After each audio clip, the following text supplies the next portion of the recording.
Start recording. Perfect. All right. Welcome, everyone. My name is Lauren Janitis, and I am the Vice President of Policy and Programs for the Society of Conservation Biology North America, or SCBNA. And I am also the Senior Conservation Director for Tropical Audubon Society located in Miami. So, welcome to our third session of the SCBNA Policy Webinar Series titled State Wildlife Agencies, Wildlife Conservation and Management Crystal Ball Gazing. Thank you so much for taking the time today to join us. So, as we gather in this virtual space, I would like to take a moment to acknowledge the ancestral and unceded territories of Indigenous peoples of North America. This land is home to diverse nations who have cared for these lands and waters for countless generations. We recognize that each participant may be joining from different territories, and we invite you to reflect on the Indigenous stewards of the land you are on. We honor their histories, cultures, and enduring contributions to our collective communities. In this acknowledgement, we commit to learning from and supporting Indigenous sovereignty, environmental stewardship, and cultural preservation. Let this be a reminder of our shared responsibility to the land and to the people who have cared for it long before us. So I know apologies if this seems repetitive for those who have been attending these sessions, but we often do have new participants joining. So I do want to mention who we are again. So the vision of the Society of Conservation Biology North America is a professional society dedicated to the conservation of biodiversity, the promotion of healthy ecosystems, and fostering meaningful human connections with nature. Our mission is to create a platform that connects diverse students and professionals, facilitating the advancement and application of conservation knowledge. We welcome, support, and empower all voices in conservation, contributing to equitable solutions and inspiring wonder for the natural world. We do encourage you to become a member today, especially if you would like to be part of our working group following the end of this webinar series, which I'll speak to more later on. You could scan the QR code on your screen with your phone to become a member, or visit www.scbnorthamerica.org, and that will be posted in the chat for you as well. So before we dive in, we do have to do some housekeeping. So webinars will be recorded and they will be posted to our YouTube page, which we'll put the link to that in the chat. You can subscribe to our YouTube. So if you could be notified then when new recordings are posted if you subscribe. All resources related to this webinar series can be found on our Policy Committee resources page, and that link will also be posted in the chat. If you would like to access closed captioning, you could do so by selecting the captioning button at the bottom of your screen. The chat is available for any questions you have. I just want to note that all questions will be moderated by members of the SCBNA Policy Committee, so the chat function will be disabled until we get to the question and answer portion, which will be at the end of last half of the meeting. So given for the discussion of controversial issues, it really is imperative that all attendants share their thoughts, perspectives, and ideas in a respectful manner. We do reserve the right to remove anyone from the meeting due to disruptive behavior. So please be courteous and respectful of others, and remember, we are a community learning together. You could also stop your start or stop your camera by selecting the video button at the bottom of your screen. And you could also use the reaction button to raise your hand in case you have a question during the question and answer portion of the meeting. So just a quick overview. So as you're aware, the Policy Committee of SCBNA is hosting a 5-part webinar series discussing contemporary issues of U.S. state wildlife agencies. So really the idea is to initiate a process to develop a set of guiding principles when the SCBNA Policy Committee recommends endorsing or not wildlife conservation and management policies, regulations, or actions of state wildlife agencies. We encourage those interested in our webinar to attend all the sessions. So we've already had, this will be our third one. We have 2 more coming up. So you have to register for each one in order to see each series. So you could register for each webinar by visiting our website. Again, the link will be posted in the chat. So now in the working group that I alluded to earlier, so if you're interested in being part of the working group, you have to be an SCBNA member. And this working group will be devising the guiding principles and help design future iteration of our series. So please reach out to policy@scbnorthamerica.org. Initial meeting of the working group will be organized following the completion of our entire series. So as we embark on this webinar series, please recognize that there's a wide range of opinions that we must all be respectful of and consider. We would also like to remind everyone that the series will offer both a historical perspective of the North American model of wildlife conservation and with its implementation at the state level, along with more modern perspectives and viewpoints. So this series is meant to be an introduction to a conversation on state wildlife conservation, and we fully expect for said conversation to expand and include new perspectives moving forward. Okay, so now leading into the third part of our webinar series titled State Wildlife Agencies, Wildlife Conservation and Management, Crystal Ball Gazing. So let me introduce you to our first speaker, who is Fred Kuntz, who's retired after a diverse wildlife career. He worked at the Smithsonian's National Zoo while obtaining his PhD in ethology from the University of Maryland. Some of his appointments include mammal curator at Science Resource Center Director, Wildlife Conservation Society, Vice President, Wildlife Trust, now EcoHealth Alliance, adjunct professor and founding member of Columbia University Center for Environmental Research and Conservation, and Vice President of Field Conservation, Woodland Park Zoo. His fieldwork focused on endangered species recovery, including projects in the United States, Latin America, Africa, and Asia. From 2011 to 2022, Fred collaborated with the Washington State Department of Fish and Wildlife on non-game and habitat recovery, and in 2021, he served on the Washington State Fish and Wildlife Commission. Fred currently serves as board president of the Wildlands Network, as an advisory committee member for Wildlife for All, and as a fellow at PanWorks, an ethics think tank dedicated to animal well-being. His talk is titled Words and Purpose Matter. What is conservation? Welcome, Fred. Thanks for joining us. Next, we have Dr. Michael Manfredo and Dr. Tara Teal. So Michael is a professor in the Department of Human Dimensions of Natural Resources at Colorado State University. He was department head for 25 years, transitioning the program from recreation to its current social science focus. His research, teaching, and outreach activities focus on the role of social science in natural resource management. His theoretical emphasis on utilizing attitude and value theory to address conservation issues and promoting interdisciplinary approaches within the social sciences. He has published over 100 peer-reviewed articles in a wide variety of natural resource journals such as Nature Sustainability, Frontiers in Ecology and the Environment, and Proceedings of the National Academy of Sciences. He introduced the ongoing America Wildlife Values Assessment and is currently leading a group of 30-plus scientists who are doing a global assessment of biodiversity values.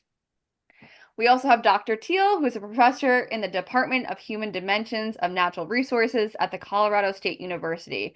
Her work focuses on improving conservation decision-making through understanding human thought and behavior and building social science capacity among conservation professionals.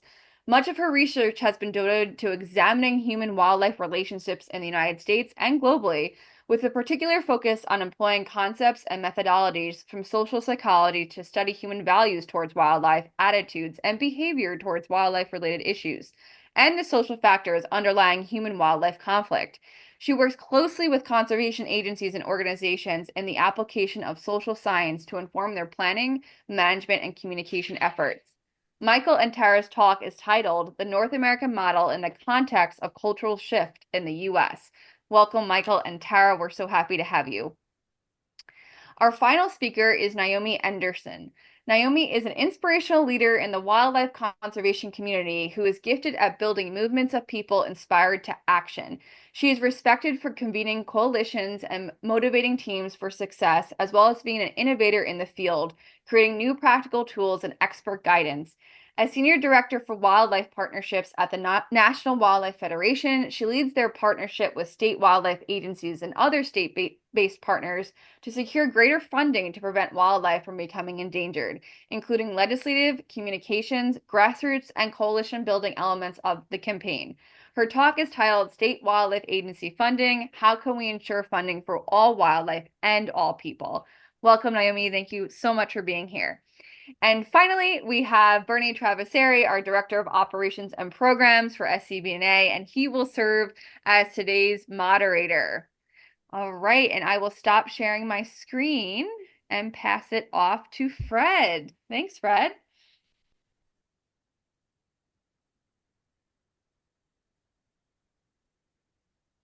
Okay, let's hope it works.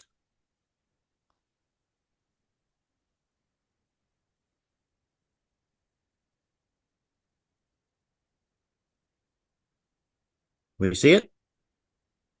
We could see it. Perfect. Okay. Whoops. Today, I'd like to tell you a story about my experience serving as the Washington Wildlife Fish and Wildlife Commissioner and share some lessons I learned about language, values, and purpose. It's a story that takes place in Washington State, but I suspect the same story is taking place across the country in many state wildlife agencies. Lauren already told you a little bit about myself, and that I'm a retired wildlife conservation biologist. I like to say that I had an A to Z career from academia to zoos. But what's important for this story today is that in 2011, I moved to Seattle to serve as vice president of field conservation. And in that capacity, I worked with the Fish and Wildlife Department in Washington for 10 years. I worked on endangered species recovery programs, for example, Western pond turtle and the silver spot butterfly. And I had never worked in a state fish and wildlife agency before, so it was a learning experience. And the first surprise that I had was that the budget is very large. In Washington state, they operate on a 2-year cycle funding cycle, and the biennial budget for the department is over $1 billion. They employ 2,000 persons and they manage over 1 million acres. In Washington state, salmon is king, and probably 35 to 40% of the agency's budget is spent on fish hatcheries. But the department also manages shellfish and game fish and game animals. Matter of fact, 30% of the operating budget is from hunting and fishing fees and federal excise taxes for the sporting equipment. I was surprised that less than 5% of the budget is spent directly on non-game animals.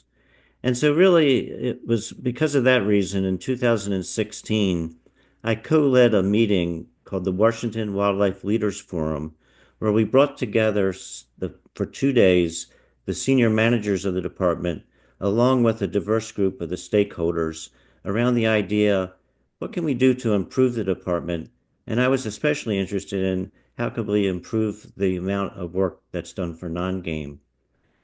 At this meeting, we came up with four conclusions that I want to share today. The first is that we decided that most Washingtonians really didn't know what the department did or didn't do. We found that there was a trust issue with the department, that there was a lack of trust. We realized that there wasn't really a coalition of folks interested in reforming the agency. And last but not least, if we were to broaden the mission for more non-game, who was going to pay for it? Washington State Fish and Wildlife, like in most states, there's an, a whoops, hold on 1 second. I'm having an issue.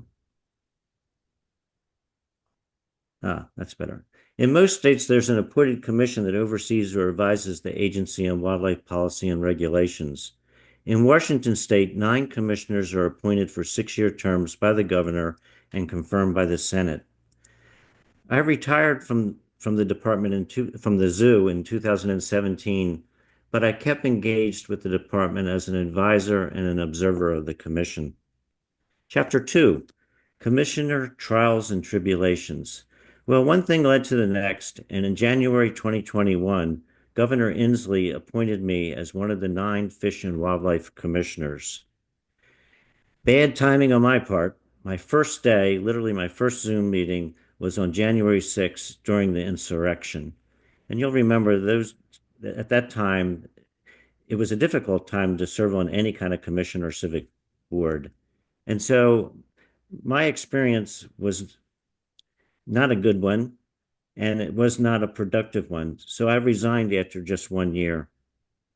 In my resignation letter to the governor, I said that polarization among interest groups was causing an unproductive political quagmire and uncivil discourse. During my time on the commission, we had heated arguments about a series of issues.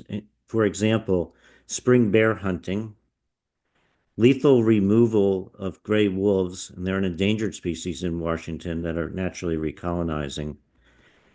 We had issues and discussions over cougar numbers, what's the appropriate harvest, especially in context of human safety and livestock safety, and also managing the number of cougars in regards to the number of elk and deer and a perception of hunting opportunity, whether it was lost or gained by how you managed the cougars. But over time, I realized that, or I decided that under all these issues, the discussions, there really was a more fundamental issue. And in many ways, these discussions were really proxies for discussing about what are the purpose and the priorities of the agency. Really, why do we have the agency today? What is its purpose and what is its priorities? In Washington state, like in most states, there is a legal mandate that describes the purpose of the agency. And in Washington, the mandate is about a page long, but there's two sentences that I want to point out. The first sentence is the commission, director, and the department shall preserve, protect, perpetuate, and manage the wildlife and food fish, game fish, and shellfish. The second sentence, the commission shall attempt to maximize the public recreational game fishing and hunting opportunities of all citizens. Many people, not everybody, sees this as a dual mandate, and it's a mandate between preservation and hunting opportunities, and this would cause conflict. So when I entered the commission, I really was immediately caught in the crossfire. And before I was on the commission, there already was a fear that loss of revenues from declining numbers of hunters and anglers would lead to a change in the department's long-term hunting and angling emphasis. And this is a fear that's really shared not just in Washington state, but among all the states. In Washington, about 2.5% of the residents are hunters and about 10% are anglers. So they really are a minority. And what was happening is folks like me and many others were coming and saying, gee, the department, if we consider the tremendous biodiversity loss and climate change, the department really should be spending greater emphasis on these issues. And the real elephant in the room, in many regards, is that there also were people stepping forward and saying that our ethical relationship with individual animals was really one that needed to be changed within the department. So these two issues together, wanting more biodiversity and also changing how we think about individual animals, caused the traditionalists and many of the managers, most of the managers, to kind of rally back around the North American model of wildlife conservation. And in a way, they said, look, for over 100 years, we've had a series of principles we used. It not only recovered game animals, but it also helped many other animals besides game animals. And really, don't really muck around with something that's working. So unfortunately, then the other side went back and said, no, the North American model isn't appropriate anymore. It's not sufficient anymore. And so things just kind of kept getting more and more polarized and going back and forth. Chapter 3, Language, Values, and Purpose. Well, in being stuck in this really quagmire of not being able to make any progress, really, so in the summer of 2021, myself and a couple other commissioners and one of the staff members decided, well, maybe we can break this polarization by focusing on some keywords and to develop really a new way to look at conservation and a new set of principles. The traditionalists and the most of the managers in the department, they really thought the word conservation it really wasn't that different from when Gifford Pinchot over 100 years ago came up with its definition. And the way that I perceived that they saw it was science-based actions to sustain the use of wildlife populations for the harvest of surplus individual animals. So that isn't the way I thought about conservation. I grew up and went to school at the time when conservation biology was really emerging as a science. And so I set up a straw man definition. It's overly wordy, but the idea was that it would be a starting point for within the commission to talk about conservation and what it sort of means in the broader framework today. And then we could develop a series of principles around it, and the commission could pass a policy. Seemed easy at first, but no, it wasn't. So the definition I came up with, I'm going to read it. Science-informed actions to preserve the health and resiliency of natural environments, safeguard the intrinsic value of non-human nature, and provide equitable benefits to current and future generations of humans and non-human life. These actions include protecting and restoring air, soil, water, biological diversity, ecosystem processes, and evolutionary potential. I was trying to create a big tent that we could build principles around. Well, we also immediately came up with a couple of these principles, and they were things like uh, conservation first, conservation of all species, and precautionary principle. Well, it really didn't go over, and we got off to a bad start. It got a lot of blowback about the definition. And what really happened is there were certain trigger phrases that immediately people jumped on and were kind of against the whole direction we were moving. Things like intrinsic value. Some, even one of the commissioners and some of the public, thought that that was really code words for animal rights language. The idea of equitable benefits to humans and non-human life, that was unusual because usually we just talk about humans. And on and on I could go. So the good news is that since the last 3.5 years, the commission is still working on a draft conservation policy, and they've come up with a slimmed down definition, and they've started working on 7 principles that they would define. But there's still a lot of controversy around it and a lot of language disputes. And the latest word, the bad news is, my understanding is that they're going to, once again, there's been countless drafts for 3.5 years. The latest draft's going to be thrown out and we're going to start all over again. So it's gotten me thinking a lot about word messages and language. Seth Lair, in his book Introducing the History of the English Language, there were 2 sentences that I took to heart. First, language is a system of sounds and symbols that describe the world as it appears to its speakers. Language are acts of social performance grounded in communities, belief systems, and the culture to which people belong. In other words, language begins in the mind of the sender. Probably many of you are thinking, well, duh, Fred, of course that's true. But I can tell you, in the heat of these kind of arguments and discussions, we tend to get so involved in trying to really win persuasive arguments. I think we forget that each of us going back and forth, we come from a different perspective. We have different worldviews. And I think that if we, at least I did, once I realized that, I started to have greater tolerance for the other side. And I think in this increasingly polarized world that we're going to see the next 4 years, this would be good for everybody to keep in mind. So another way of describing this is when we got talking about the purpose of the agency, or we got talking about conservation and what does it mean, or the North American model, we got ourselves tied up in what I call a linguistic Gordian knot.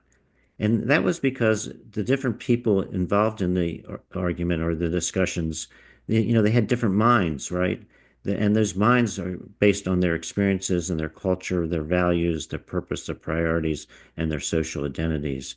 And deep down inside of this Gordian knot is really, in the case of wildlife policy today in state wildlife agencies, it's really a discussion over ethics. The ethics of how ought we to treat nature? How should we treat ecosystems? How should we treat morally species? But increasingly also, how should we treat individual animals? And probably the most fundamental lesson I learned as a commissioner is that at least and I think all my fellow commissioners and other folks involved in wildlife policy, like legislators, we're at a loss to know how to think about these entangled ethical issues. We're at a loss to know how to think about entangled ethical issues. And so we just kind of keep going around and around in circles. So in 2022, I resigned, and I also realized that most of the time I spent on the commission, we were discussing the wrong questions. We should have been discussing a different set of questions. And it's just like in science, asking the right question is critically important. We should have been discussing, what is the purpose of the agency in relation to the public's normative values and priorities today? We should have realized that the decision makers in wildlife management, we like to talk about that we make the decisions by science, but in reality, it's facts and values. And we were at a loss to understand how do we evaluate, how do we choose among values? And again, who's going to pay for any kind of change? The good news is that after I resigned, I kind of went into hiding for the last 3 years, but lots of other people have stepped forward and are continuing the discussion and continuing to move forward step by step. There's an organization that's relatively new in Washington called Washington Wildlife First. They've done a great job of bringing together a coalition to discuss these issues. Also, nationally, there's a group called Wildlife for All that's just getting people together across the entire nation to talk about these issues. Well, to get towards the conclusion, crystal ball gazing. Well, in November, those of us interested in nature conservation, really, our world was turned upside down. And certainly since the inauguration, our fears are coming true. It's really dark times for conservation biology and difficult times. And I guess all of us are going to have to decide what we do as a response. And we're not here to talk about that today. But I would like to say a couple of ideas about what should the Society for Conservation Biology do in the situation we find ourselves in now. First of all, the society can speak out with a collective voice against harmful executive orders or legislation. There's always power in numbers, and there's 1,500 members in the society. But also, I learned through personal experience, speaking out alone can be dangerous for yourself, your spouse, your family, and your loved ones. Power and collective voice.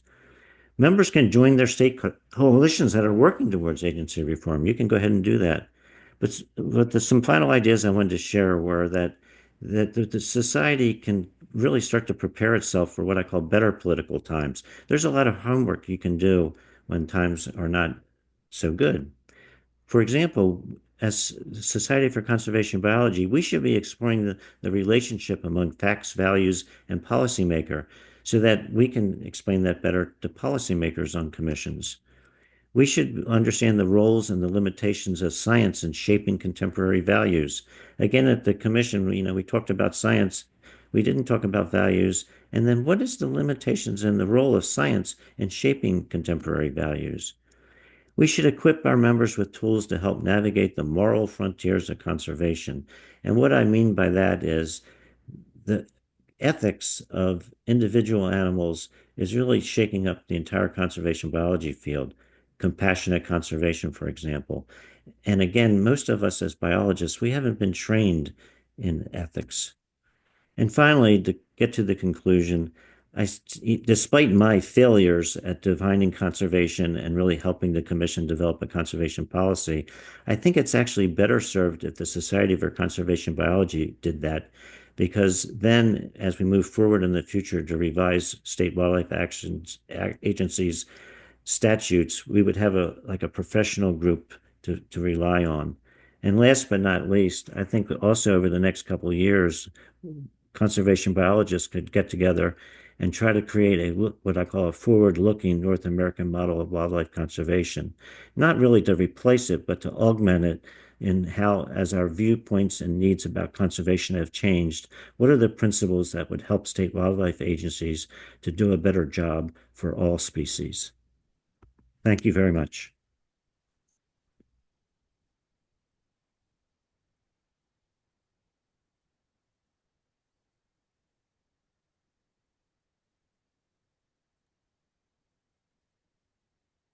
Thank you, Fred, for your presentation. I believe Michael and Tara, you are both up. Hey, can you hear me? Um, this is Mike. Yep. And we Okay, can also see the presentation, though it's not in presentation mode for now. Yep, I'm getting there. Just one second.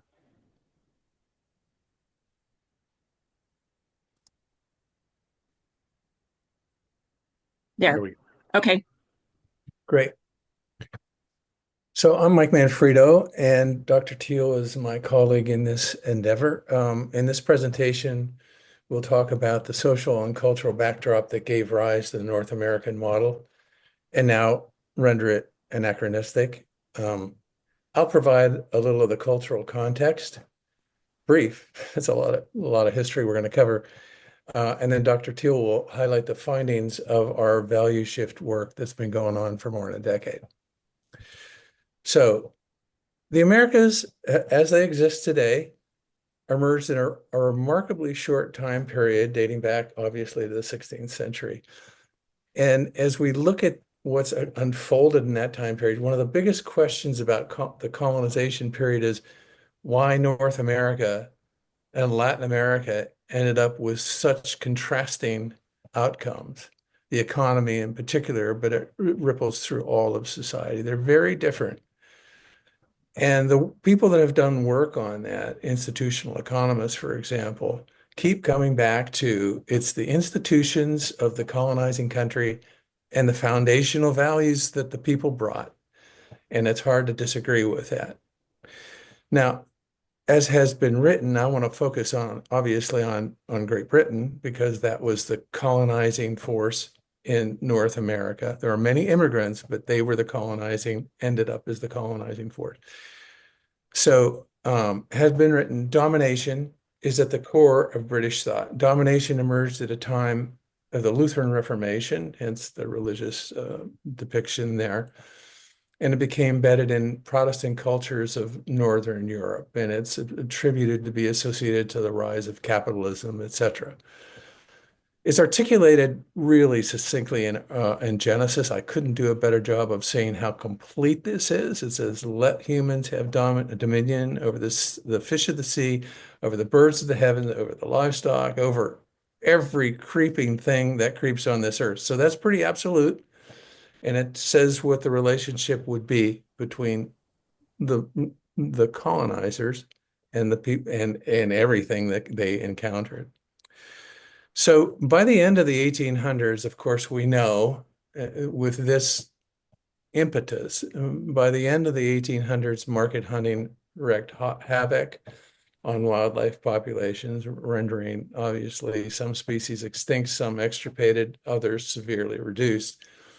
And it was at a time that the realization that something had to be done if we were to have wildlife going forward. By the end of the 1800s, we were seeing outcry. In the early 1900s, Hornaday wrote this book, which I find it's sort of this graphic, pretty amusing, but interesting nonetheless. He wrote a book called Our Vanishing Wildlife, and here he depicts the villains. And as you can see on the far left-hand side, they're the market hunters, the traditional. But I find it also interesting that there's this next column of offenders, which are people that use pump guns and automatic guns, which virtually everybody does now. But it was kind of interesting if you look at the depiction of the people. They're different than the sportsmen who are in the middle. And then because we are who we are, we had to have an immigrant group to poke at. And that last column is Italians because they were accused of killing songbirds. So that was the situation we were at. And so by the end of the 1800s, this is where we were. In the early 1900s, we're starting to see it. And by the 1900s, the conservation concept emerged. And I'm going to simplify it considerably for the purposes of the points we're trying to make. But leaders of the day, Pinchot, Roosevelt, and Leopold, provided the foundation for this early conservation philosophy. And there are three particular tenets that were really critical. First, it was a sustained production of resources. There's no doubt about it. We have to get sustained, but it has to be for use, and use was the focus. Multiple use was the focus, particularly of Pinchot and Roosevelt. Second, science would guide decisions. And then third, managers would be trained in science and therefore would make the decisions. Early on, this happened. And that idea that the subject expert makes the decision has been identified in the political science literature as technocracy. And it wasn't unpopular. It was reasonably popular at that time. And that's how it launched off. Robert Putnam is the person that has talked about that in contemporary writings. Now, I'm not trashing the model of conservation because it was amazing. It did many amazing things for the time, but it was practical only as long as values had a strong utilitarian underpinning, as the conservation ideology did have, and does the North American model. Lewis Warren, who wrote a book called Hunter's Game, which I recommend, it's interesting. He said, talked about how scientific management resulted in the near capture of resources by certain interest groups. And I have found that in the literature, the term iron triangle fits that pretty perfectly. Thank you. So this comes again out of political science. A triangle is formed of it's an institutional structure. It's formed by the union amongst an interest group, hunters and anglers in this case, administrative unit, fish and wildlife agencies, and a legal authority, legislatures. Decisions are made inside the triangle. As you can see here, the people on the outside are left out. But that's what he's talking about when he talks about the capture of resources, because this is a self-perpetuating system. So remarkably, the 20th century, and it was unrelated to hunting and fishing and wildlife, but the 20th century saw a significant global shift in values. Domination, I like to think of it as streams of thought in the world. And there's the more utilitarian when it comes to natural resources. There's the utilitarian domination orientation and the protection orientation. And prior to World War II, that it was all about the utilitarian. But World War II saw something very different happen. Following World War II, there was a stunning economic growth and increased modernization that actually had shifted human values.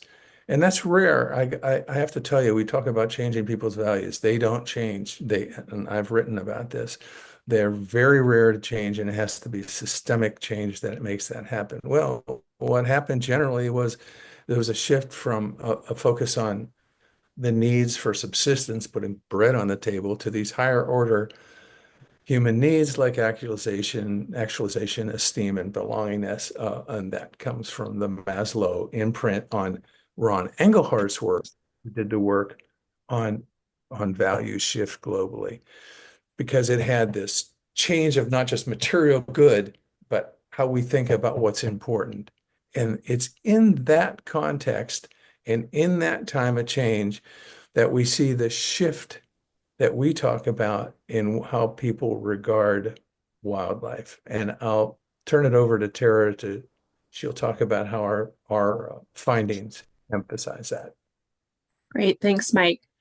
So as Mike articulated, shifts in public values toward wildlife and the natural environment are occurring largely due to forces of modernization. And when we talk about modernization, we're talking about increased income, education, and urbanization, all broad societal forces that are spawning a shift in values that occurs intergenerationally over time. So the values we've been assessing specifically in relation to wildlife in light of that change consist of two different dimensions that you see depicted here, very similar to some of the change Mike was talking about. So domination, also representing that utilitarian view, is reflective of a very basic and predominant cultural ideology in America, stemming from the Judeo-Christian religious traditions and the Protestant Reformation. And it's focused on treatment of wildlife in utilitarian terms. Wildlife are to be used and managed for human benefit. And then you have mutualism, which is more reflective of our society changing. People are being brought up in a different cultural environment now, and that upbringing has impacts on their values later on as adults. And mutualism is more reflective of an egalitarian ideology that focuses on equality, so equal treatment of other beings, including wildlife. It's tied to anthropomorphism, where wildlife are seen as more human-like and deserving of rights like humans. And also it's associated with those needs that Mike talked about, the higher order needs of social affiliation and belongingness and self-actualization. So mutualists are less likely to support actions resulting in death or harm to wildlife. And so as a next step to capture more of the diversity in thought that exists and also make the information more practically meaningful in our research, we've developed a classification scheme that you see here that groups people into one of 4 types based on their wildlife values. And from a measurement standpoint, we do surveys where we ask people to rate their level of agreement with a series of belief statements. And then we essentially assign them a score on the 2 dimensions, domination and mutualism. And then we're able to group people by comparing their scores on those dimensions at the same time. So as you see here, traditionalists have primarily a domination orientation toward wildlife, whereas mutualists hold more of a mutualism orientation. Pluralists hold both a mutualism orientation and a domination orientation. And what we find with that group is that the orientation that surfaces is sort of dependent on the context or the situation. So for some issues, the pluralists will behave more like mutualists, and for other issues, they react more like traditionalists. And then the distanced group, perhaps a group we're most concerned about, don't hold a mutualism or a domination orientation. And as suggested by their label, they tend to be less interested in wildlife and wildlife-related issues. So getting into some of the illustrations of our findings, this is the geographic distribution of wildlife value types across the US from our 2018 America's Wildlife Values Study, which involves surveys in all 50 states. And as you look at these maps, you can rely on the color shading. A darker shade indicates a higher percentage with that value type. So here, just as an illustration, we're looking at mutualists. The highest percentages are found mainly in the Northeast and along the West Coast, Florida and Hawaii. And the range, just to give you a feel for the numbers, was from 16 to 18% in Mississippi, North Dakota, and Alaska to close to 50% in California. We found 35% of people classified at the national level as mutualists. In our research, we've also found evidence for the change that's occurring, and that's in longitudinal data that we have for the Western US. So for 19 states, we have data from 2004 and 2018. And this is just one example again, and it's showing the decline in traditionalists during that time period. The mean state percentage decreased from 40% in 2004 to 33% in 2018. And the darker gray, of course, signifies the sharper decline.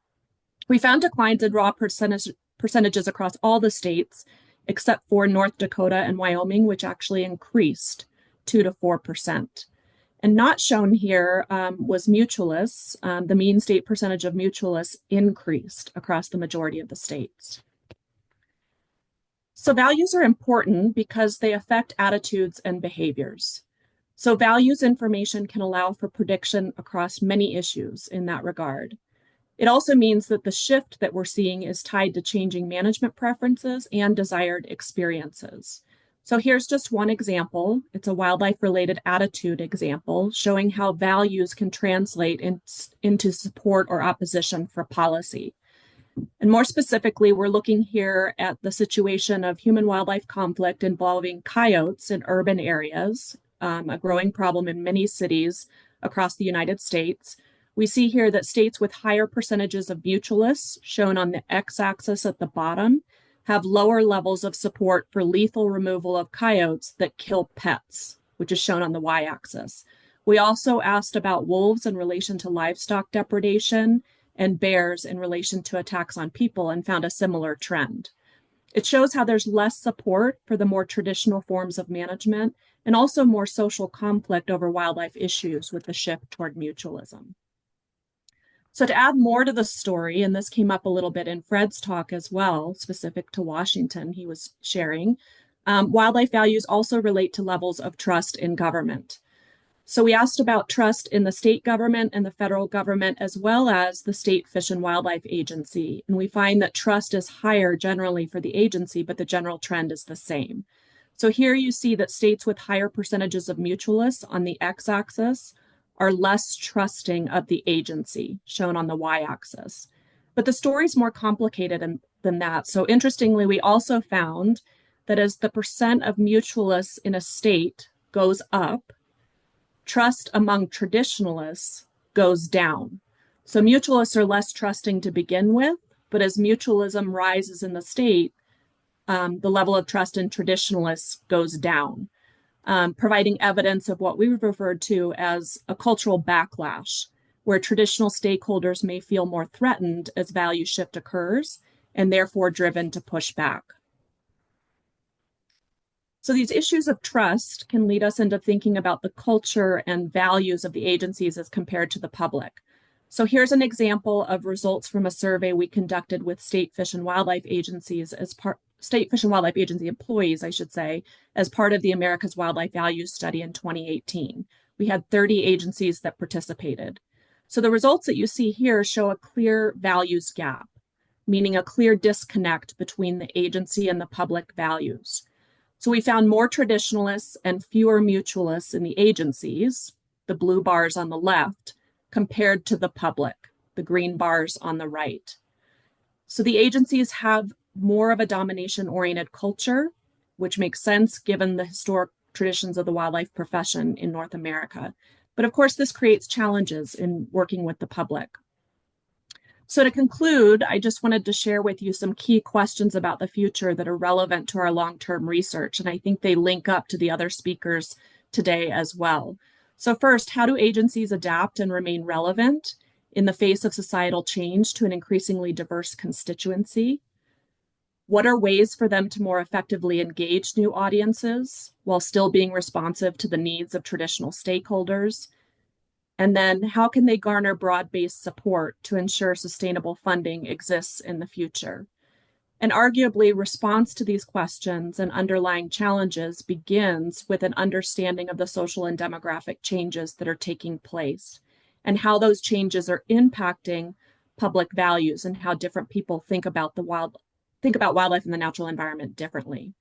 And our work is intended to help with that response. And we're now moving forward with plans for the replication of the America's Wildlife Values Study in 2027. So roughly 10 years after the last go around.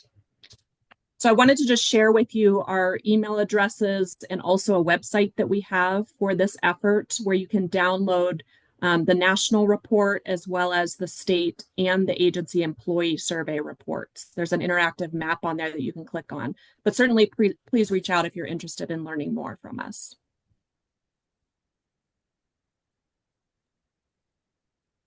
Fantastic. Thank you both for your presentation. Naomi, I think you are up as our last presenter.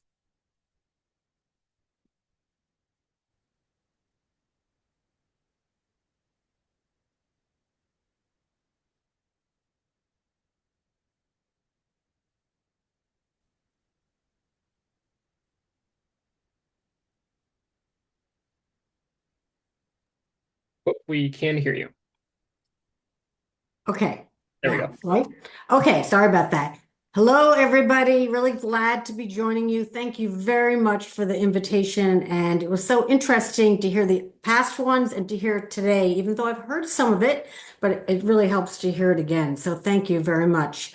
I'm a wildlife biologist, wildlife ecologist. I work for the National Wildlife Federation. And I am going to fly through a lot of slides quickly to cover some ground that you know, but to remind you of the context of what we're dealing with.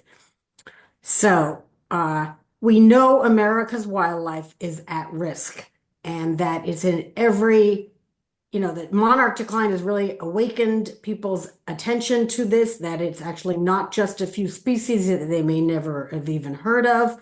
And that's something we can take advantage of.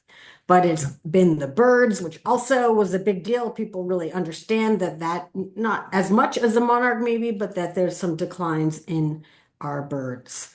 But it's everything in every corner of every part of the country and in every kind of species, any kind of taxa. We have a problem with it. Salamanders, freshwater mussels. U.S. is a global hotspot for both of these groups of animals, and our freshwater fish. And the National Wildlife Federation, working with some of your counterparts at the time in 2018 with American Fisheries Society and the Wildlife Society, put together a report, not based on our science, but other organizations, other scientists, and really made the case, as many of other entities have as well, that we have a problem and we need to reverse this wildlife crisis. And it's really what I would call a rescue mission with all hands on deck. And the state wildlife agencies are on the front lines. I mean, right now, I have a lot of empathy and always have for our federal wildlife agencies, conservation agencies, as well as local entities and private nonprofits. But there's no ifs, ands, or buts that the state wildlife agencies are really on the front lines.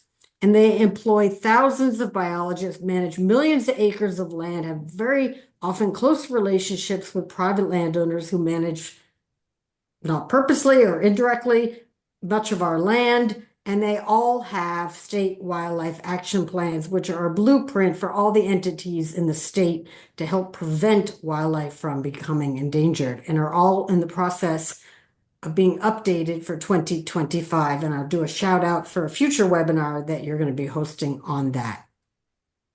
Now, as we've already kind of touched on, the mission of the agencies actually, despite some of the situation, is repeatedly shown to be for all wildlife and all people. That may not be what they're able to do, but that is actually in all of their missions, except maybe one or two. The word all shows up repeatedly. And the challenge, as I think most of you understand, that the agencies have inadequate capacity, inadequate constituency, was really talked about the last one, inadequate funding, which is contributing to this extinction crisis. The solution, as the National Wildlife Federation feels strongly, is that we need to strengthen the state wildlife agency's abilities to tackle this challenge. And it's in our strategic plan.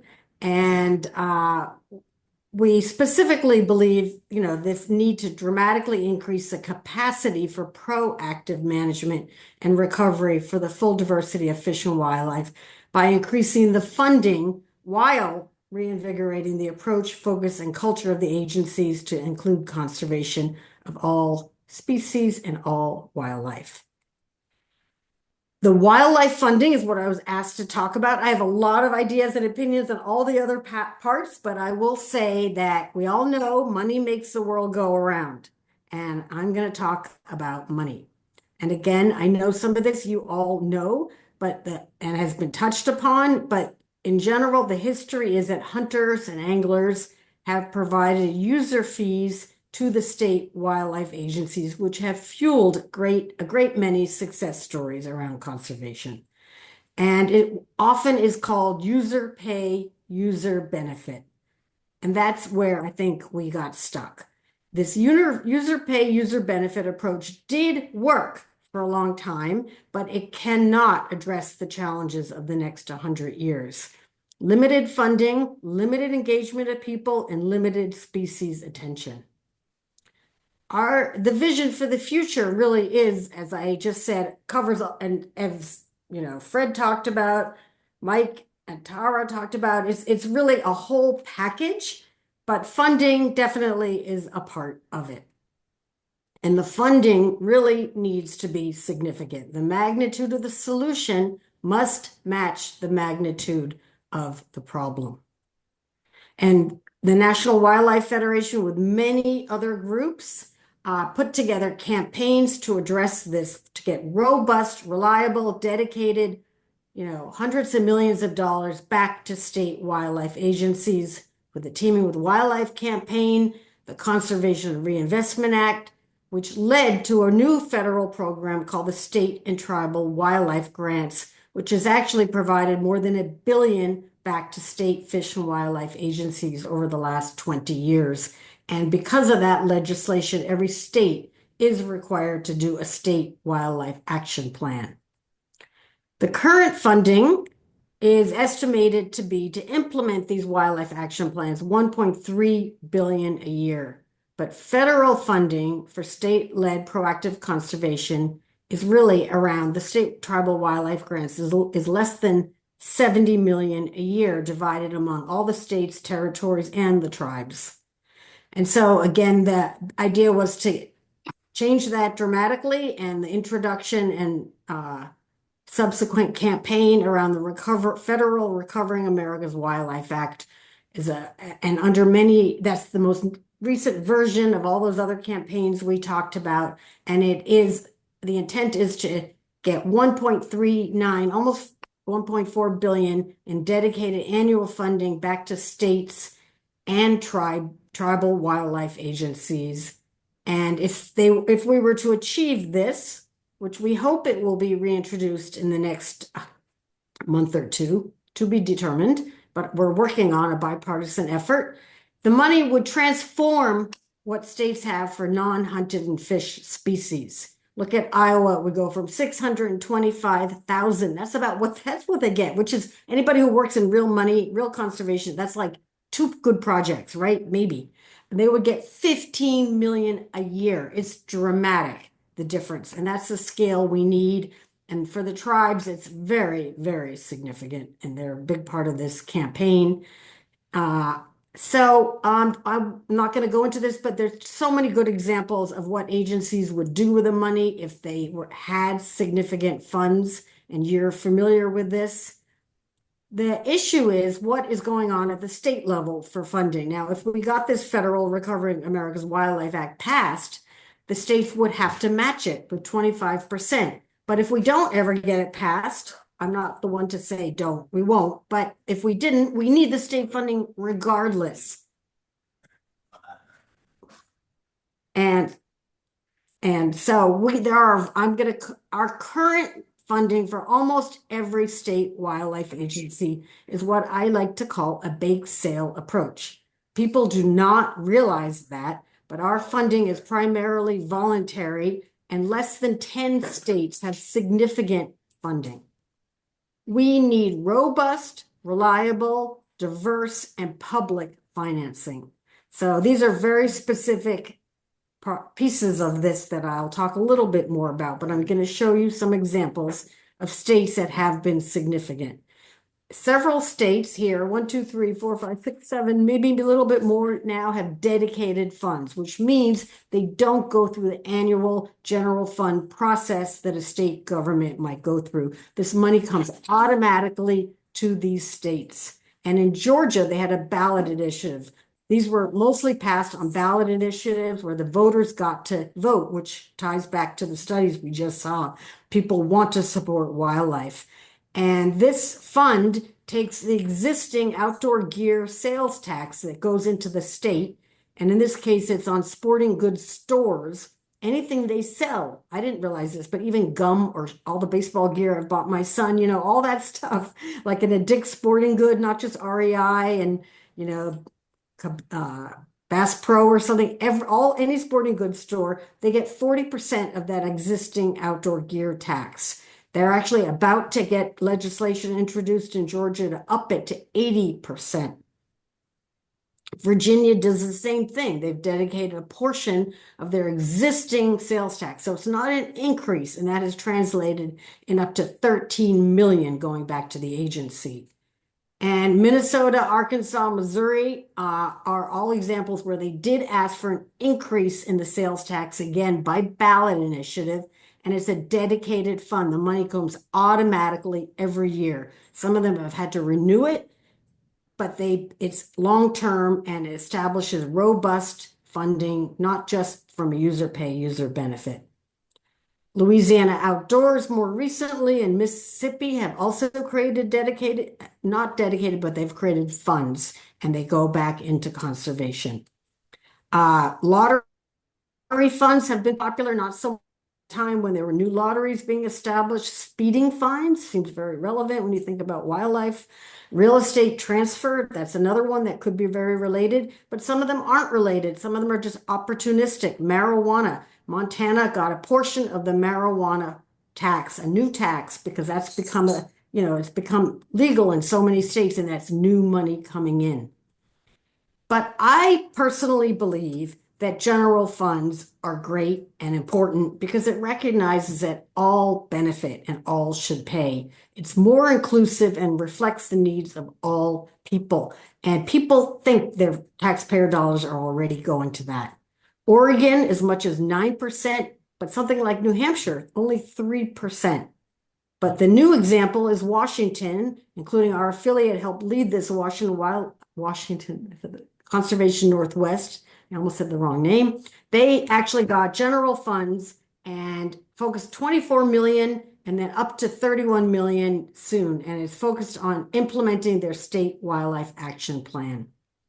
We created a toolkit on this whole topic of like all people and all wildlife, and we call it strengthening state wildlife agencies. And it's focused on NGOs helping have the tools and the background to help on the outside create the political will to help these agencies address their challenges. It has a whole section. Here's the site.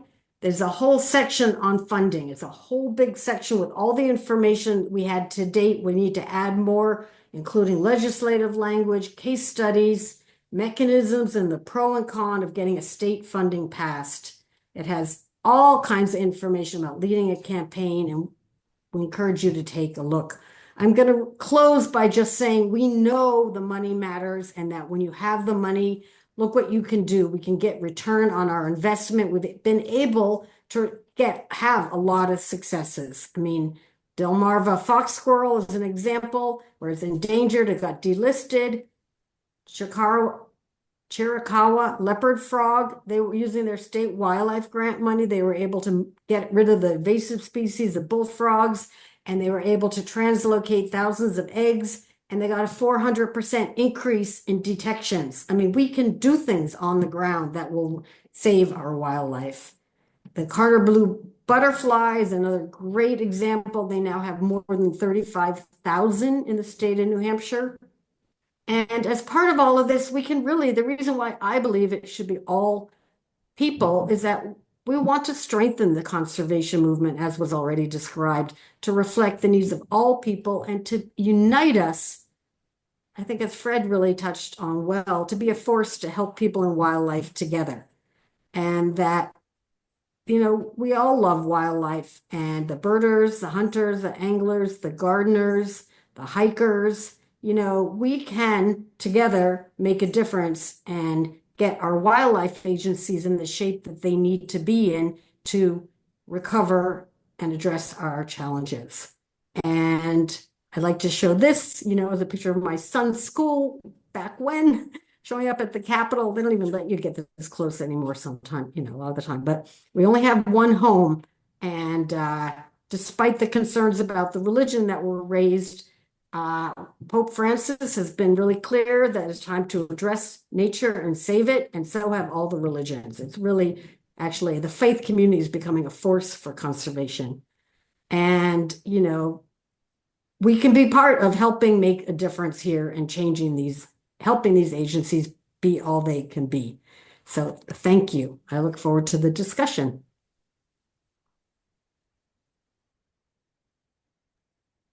Thank you, Naomi, and thank you once again, everyone, for your presentations. So at this point, we are in the Q&A portion of our session. I have enabled the chat function so that everyone can share their questions if you have any through the chat.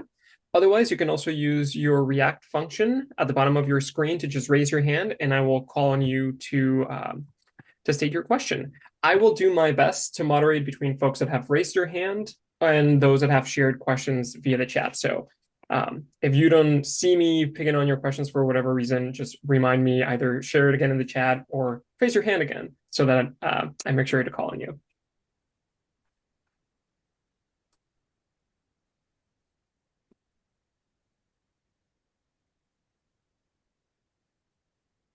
Okay. Oh, Tara.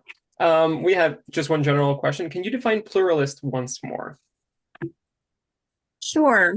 So the pluralist group has sort of a mix of those different perspectives that we were talking about. So they tend on our surveys to score high on domination and high on mutualism. And as I mentioned, what we see with pluralists is that for some issues, they react more like mutualists, and for other issues, they react more like traditionalists. But the main takeaway is they have a mix of perspectives, so a little bit more complex in terms of how they relate to wildlife. Thank you. Patrick, I see you have your hand raised. Yeah, thank you. And thanks to all three presenters. Those are all very interesting discussions. My question is primarily for Naomi about the Recovering America's Wildlife Act. I'm curious, I haven't followed it closely in the last year or so, but with the additional funding that would come from the passage of that bill, are there any strings or conditions attached to the money itself that dictates how the agencies spend that money? Yes. The funds can only be spent on the state implementation of the state wildlife action plan. So there has to be a species identified in that state wildlife action plan, it has to have habitats, actions. It can only be based on what's in there. And right now, those action plans are supposed to be getting public input from scientists and others. So it's a great chance for you to weigh in if you have thoughts in your state. And there will again be a webinar on that, but this is the time to weigh in on that. But yes, it will be limited to implementation of that plan. Thank you, Naomi. Terry, I see you have your hand raised. Thank you. I'm going to try and phrase this so it makes some sense, and it's mainly for Fred, because I do understand the concern that we're not here to discuss ethics and how to manage wildlife, but I'm just curious, given the current federal administration and the people that are being put into power, especially the projected guy who's going to be leading the National Wildlife Service and the trickle-down effect of that, at what point do we engage and try to make it better? And how do we make sure we're not overstepping ethics? For example, I think, like, should we reach out to the DOGE, even though they're an illegal agency, and say, here, you could maybe cut some funds by doing this? Is that, I understand that that's probably unethical, but I'm just so worried that we're going to run out of time if we don't engage at some point. So do you have any thoughts on a balance for that? Thank you. Well, good questions. And I think that all conservation biologists and NGOs and societies, professional groups, Terry, are, grappling with this. Again, I'm 70 years old, and these are very unusual times. The kind of fear that's running through about retaliation, has never really been seen before. So, for example,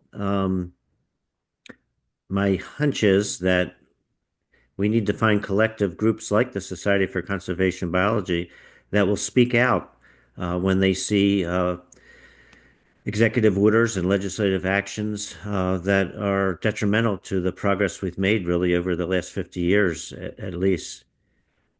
I think it's difficult for individuals necessarily to speak out, and that's why we need to have collective input. As far as it's ethical or not, I think that what's most important is grappling with what we think is the ethically appropriate relationship between people and nature, ecosystems, species, and individual animals. And once you form that thought in your mind, then speaking out to defend those ideas is what's important. So I think we have a lot of thinking to do, and all of us, I said in the talk, as individuals, but I think more so professional groups have a special responsibility. And I know there's a lot of talk going on in the Society for Conservation Biology leadership, and other groups have already spoken out.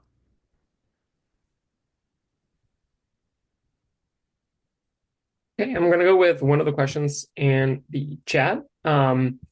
So the first one states, I'm confused about market hunting and commercialization of wildlife. I see photos of individual trappers with hundreds of animals they've killed that will be sold. How is this not commercialization of wildlife? And I believe this is open to any of our speakers. Yeah, in the principles or tenets of the North American model, there's all kinds of back and forth about what is it meant, and a lot of times the same thing with the legislative mandates. It's kind of like the Constitution or the Bible. It all depends on who's reading it and who's interpreting it. And so, for example, in the commercialization of wildlife, some people said, well, fur bearers, that's commercialization. So then other people said, well, no, we didn't, that's not really what was meant. It was to stop market hunting of, game animals. So yeah, and like fish weren't counted, for example, either. And of course, commercialization of fish is huge. So again, it's who defines it. And there's, all these things are much more gray than black and white. And there's no one document for the North American model of conservation. There's different, it's sort of like ice cream. There's different flavors.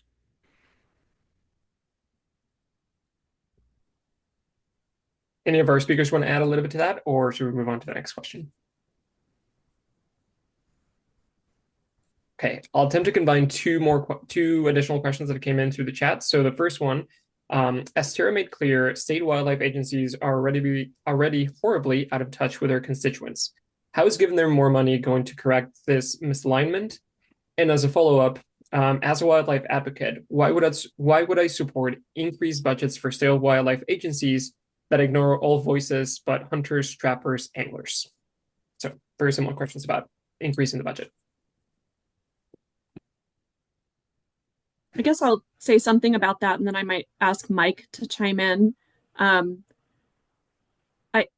We do see changes happening within the agencies, and there are a number of leaders in the state wildlife agencies that are interested in making change and are making inroads to change. I know the Association of Fish and Wildlife Agencies, which is the broad umbrella over the state wildlife agencies, has what they refer to as a roadmap to relevancy. So they're really, trying to focus on some of these big questions, like the questions I posed at the end of the presentation. But the reality is they're institutions, right? Agencies are institutions, and institutions are slow to change. They formed out of a particular societal context that Mike spoke about, and the societal context is different now. And they're, trying to sort of work toward that relevancy, but it's a slow process. So that would be my perspective on that. Mike? Yeah.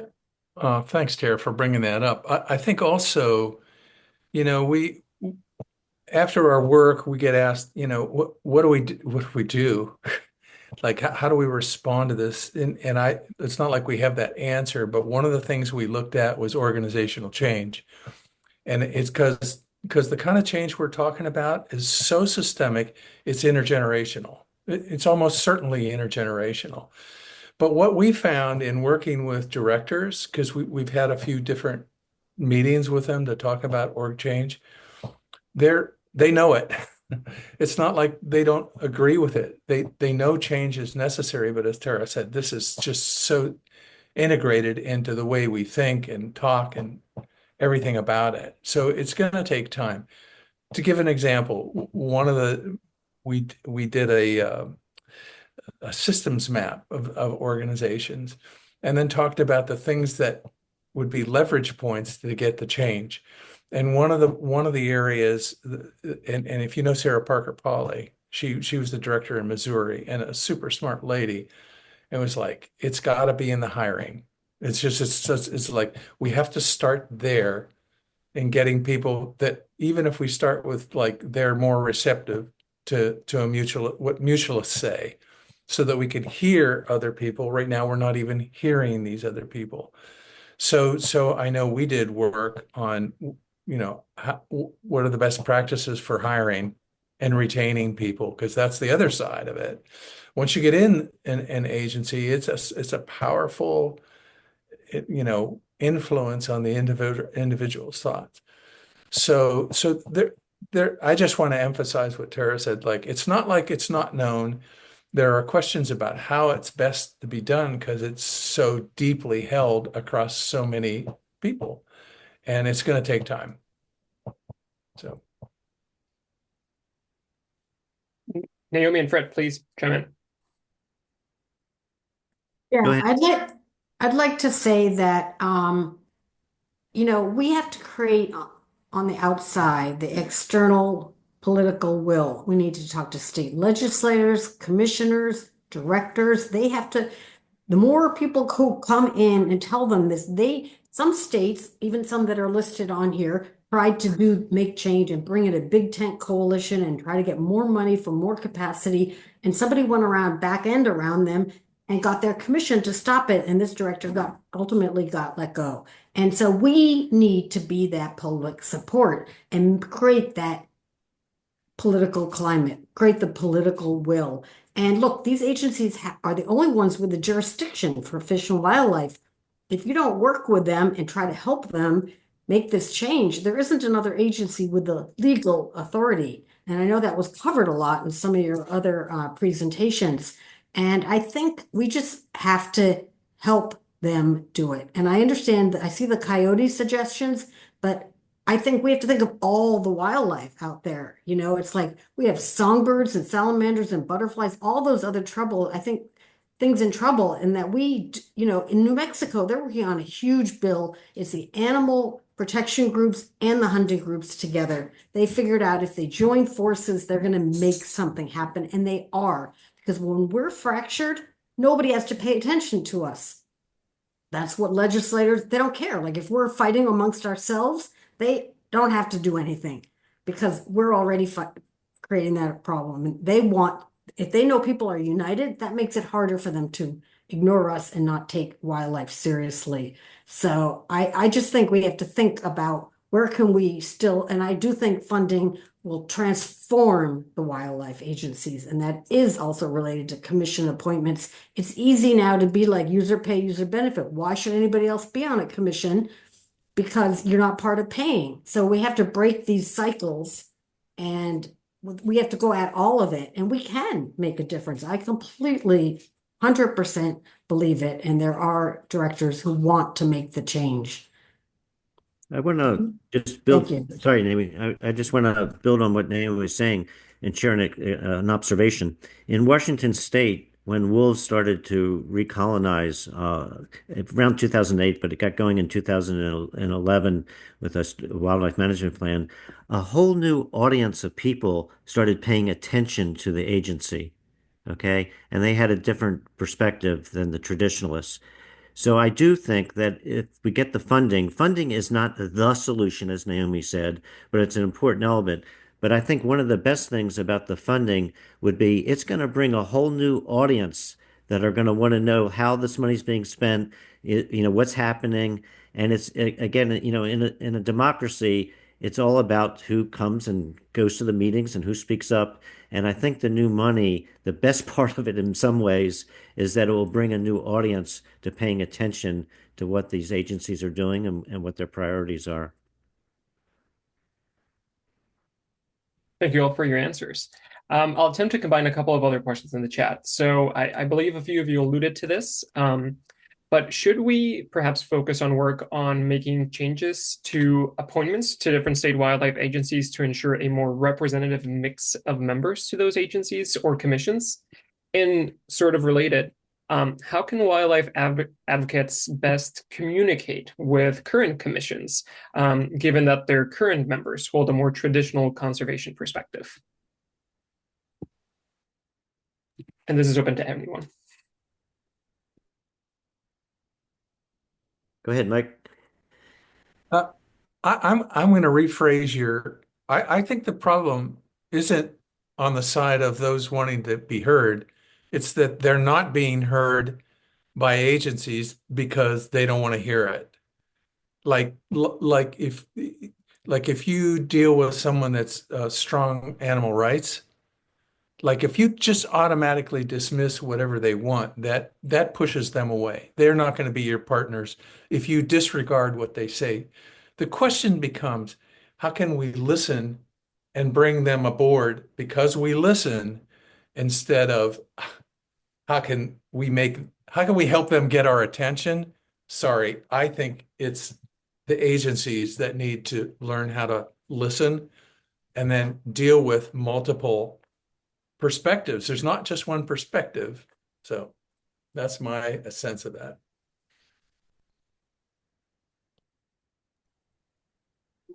That, in fact, when I've asked agencies over a lot of times, and I don't know, that would be something to somebody to study almost even. I don't know if we need to study, we don't really need it.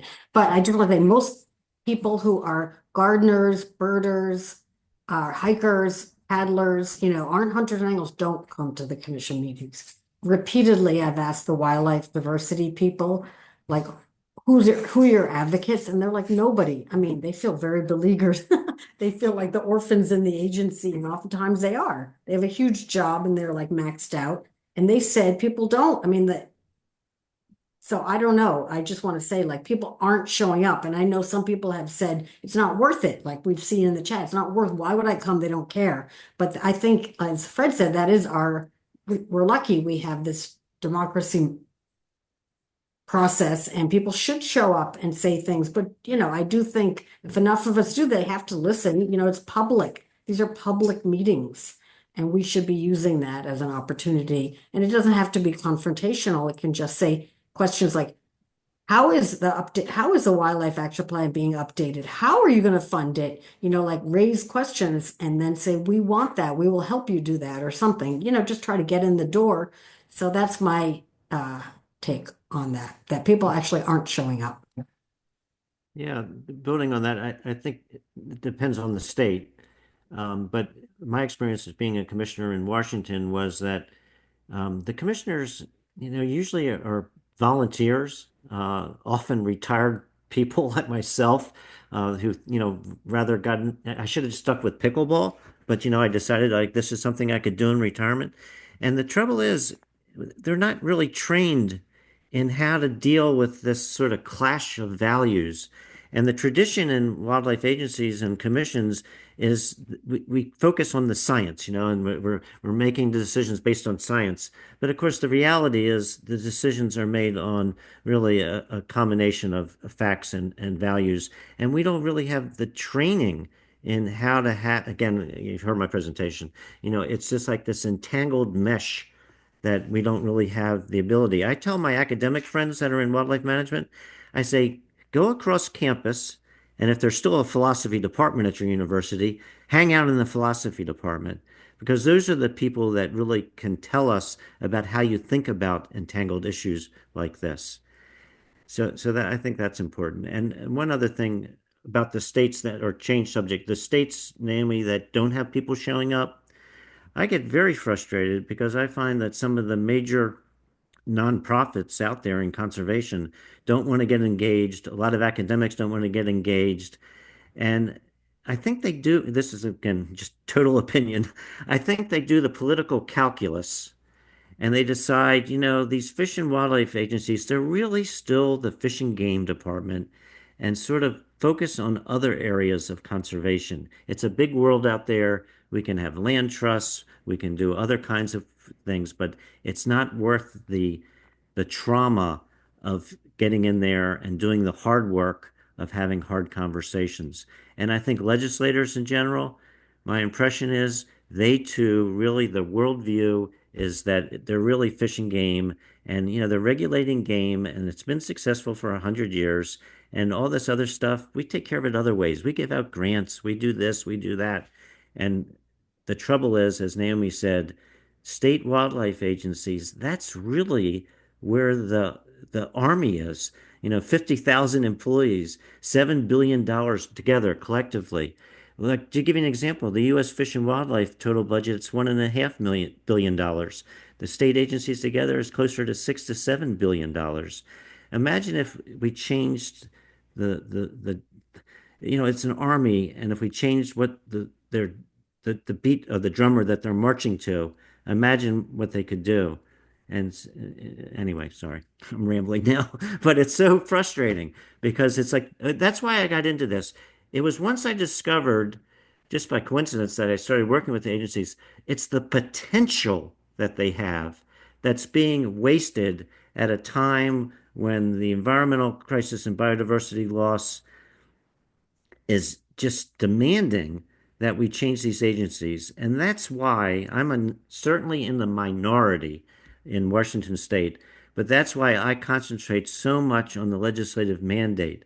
Sure enough, Naomi, it says in there in all the states, like it's for all the people, it's for all the animals. But the reality is it's not clear enough. It's not detailed enough. It's not bringing in new tools of conservation. It's not modern. And that's the problem because then the agencies are still really thought of as fish and game with a little bit of extra stuff that's like icing on top. And it's not permanent. Naomi, the rumor is in Washington, finally, after work by a lot of people, we got that biodiversity package of 15 million and up to 30 million a year. But the rumor is now typical. Washington's in bad financial shape and it's going to be pulled out. So again, these things aren't permanently dedicated funds and they need to be. But to me, it all really starts with having people speak up that the primary purpose, why we have these agencies, and that changing the why in any system, that's where the biggest leverage of change is. What's the purpose of the system? And that's the problem. But again, I have a minority viewpoint on that. It's like the Ruckelshaus Center, which is a policy center. Sorry, I'm going on, but the Ruckelshaus Center just finished a report in Washington State about the agencies and the commission and about whether it's protecting the Public Wildlife Trust or not.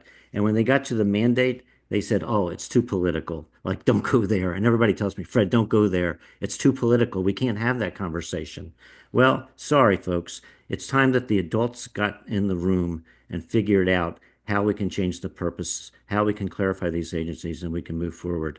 And I'm sorry if the minority that's had the power before loses out. That doesn't mean we're not going to have hunting anymore, but there's this fear that there's this slippery slope to no hunting, and it's just wrong. And that fear is holding up the progress that needs to be made for our kids and for our grandkids. Sorry. I just want to add one quick thing to this conversation, which has been great. I think if we're counting on commission meetings being the place where people have input, we're too late. Yeah. Because those aren't friendly and they aren't listening. They're just putting the stamp on it. That's it. And if we can't figure out ways to listen to people in a constructive, interactive way, it's never going to happen. So I just wanted to be clear about the kind of communication that I think is necessary. Yeah. I just want to add to that. Dr. Mamie Parker is a longtime biologist for the federal government and became the first female Black American to be a commissioner of Virginia Fish and Wildlife Agency. She made huge difference. She got them to change their name. She got them to widen, support more of their work for other projects. She recruited more people into the agency. And she really, I just want to say, I hear what you're saying, Mike. I'm not like, we need both. I don't think we can give up on the levers of power. And she, as that chair, she was loved. She got reappointed under Republicans and Democrats both. And she's still on the commission. And she really made a lot of change there. So the right people in the right place can do that. And I think that is part of our job, to try to find those people and recruit them.